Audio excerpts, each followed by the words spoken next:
Social engineering attacks. Phishing. One of the most common methods used to steal identity and account information through the internet is social engineering attacks. Social engineering attacks, also called phishing, typically exploit material and moral vulnerabilities such as fear and panic. Phishing via email, websites, and SMS messaging. The most common platforms used by attackers for phishing include email, websites, and SMS messaging. Attackers typically send fake emails disguised as a trusted brand or organization. These fake emails may demand money or other things from you through threats and extortion, contain malicious files, redirect you to a fake website, and infect your device with malware, or try to obtain your personal information such as bank account numbers, card details, and passwords. If you click on an ad during the Black Friday discount period, you may be redirected to a fake e-commerce website.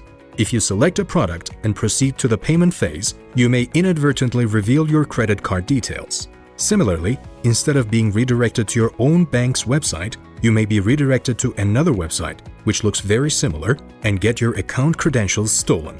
You should always pay attention to the information in the URL address bar of the websites you access. If the address is too long, or if it contains special characters other than numbers and digits, it's probably a trap. If the address starts with HTTP and not HTTPS, it isn't a secure website and you shouldn't provide it with any personal information, nor should you download any files from it. If you have the slightest suspicion, you should take a photo of the screen showing the website address, close the page immediately, and inform the relevant people in your organization. Malware can be found in all types of documents. You should never assume that documents with .xls, .docx, and .pdf extensions are safe. When you open documents that contain malware, you may see a warning that you should enable macros.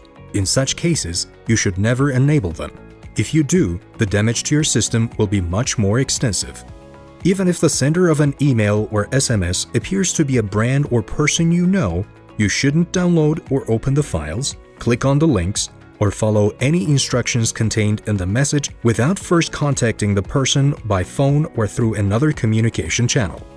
Phishing via social media. Don't click on social media ads such as vacation sweepstakes, car sweepstakes, etc. that offer free gifts or loans at favorable rates, and don't download the applications they lead you to. After taking a few steps, you will likely be asked for money or personal information. You shouldn't give your ID number or credit card information to anyone, no matter who they are. You should make sure that personal information on your social media accounts can be seen only by your friends and not by the general public. Otherwise, you're more likely to become a target of phishing attacks. Which information in your profile can be seen and by whom is usually set in the privacy settings. Therefore, you should check the privacy settings of all your social media accounts.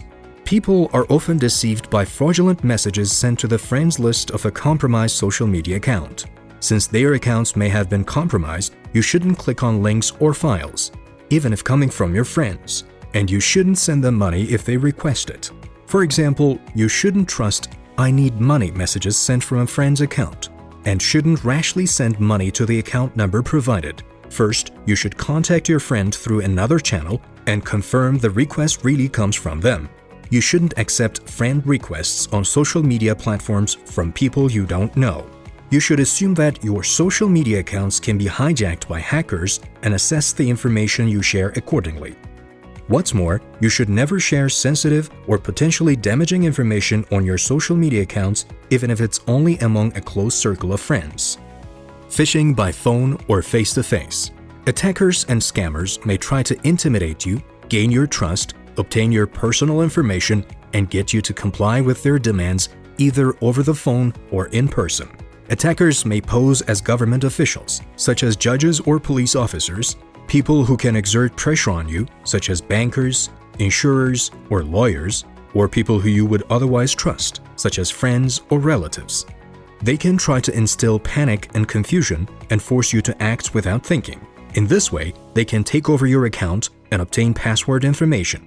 They can exert pressure on you by acting in an authoritarian or angry way and try to force you to do what they want through intimidation.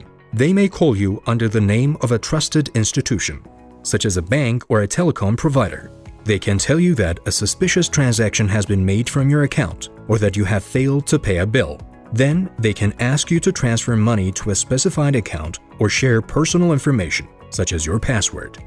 When communicating with people whose identity you are unsure of, you shouldn't panic. You should never share personal information or banking details.